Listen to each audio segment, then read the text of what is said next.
দুই দফা বন্যায় সুনামগঞ্জের সড়ক, বসতবাড়ি, বিশেষ করে নিম্নাঞ্চলের বসতবাড়ি ক্ষতি হয়েছে।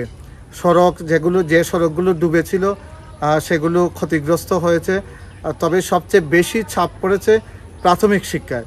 আমি যেখানে দাঁড়িয়ে আছি এটি সুনামগঞ্জ শহরতলির বারোগড় সরকারি প্রাথমিক বিদ্যালয়। এই বিদ্যালয়টি গত 4-5 দিন ধরেই চেষ্টা করছিলেন শিক্ষকরা পাঠদান শুরু করার এবং তারা আশপাশের শিক্ষার্থীদের স্কুলে আনার চেষ্টা করছিলেন, কিন্তু স্কুলমুখী যে সড়ক সেগুলো এখনও ডুবে আছে।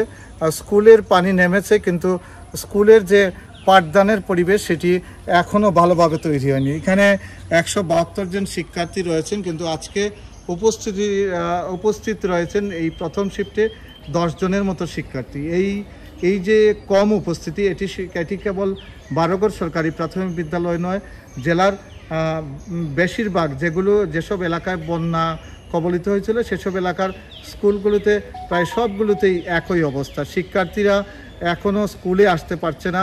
স্কুলমুখী সড়ক ক্ষতিগ্রস্ত হয় এবং স্কুলে পানি থাকায় কোনো স্কুলে আশ্রয় কেন্দ্র থাকায় আসলে পাঠদান, যে স্বাভাবিক পাঠদান সেটি শুরু হতে পারেনি। আজকে সকালে আমরা জেলার প্রাথমিক শিক্ষা কর্মকর্তার সঙ্গে কথা বলেছিলাম। তিনি জানিয়েছেন যে সারা জেলার 1475টি স্কুলের মধ্যে 55টি স্কুলে এখনও পানি আছে, 17টি স্কুলে বন্যা আশ্রয় কেন্দ্র আছে।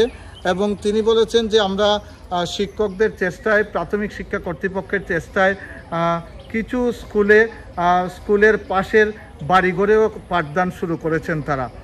35টি স্কুলে এখনও পাঠদান শুরু করা যায়নি এবং যেসব স্কুলে পাঠদান শুরু করা যায়নি সেগুলোতেও পাঠদান শুরু করার চেষ্টা করা হচ্ছে।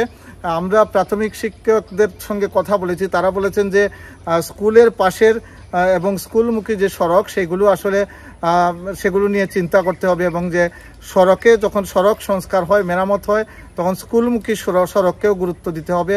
একই সঙ্গে তারা যেটি বলেছেন যে নিম্নাঞ্চলের যে বসত বাড়ি তারা যে ক্ষতিগ্রস্ত হয়েছে এবং তারা এখন যেটি করছেন অভিভাবকরা, শিক্ষার্থীদের অভিভাবকরা, তারা আসলে কোনোভাবে বসত বাড়িতে ওঠার চেষ্টা করছেন, কিন্তু ছোট ছোট শিশুদের যে স্কুলে পাঠাবেন এই যে মনোযোগ সেটি আসলে দিতে পারছেন না গ্রামাঞ্চলের অভিভাবকরা।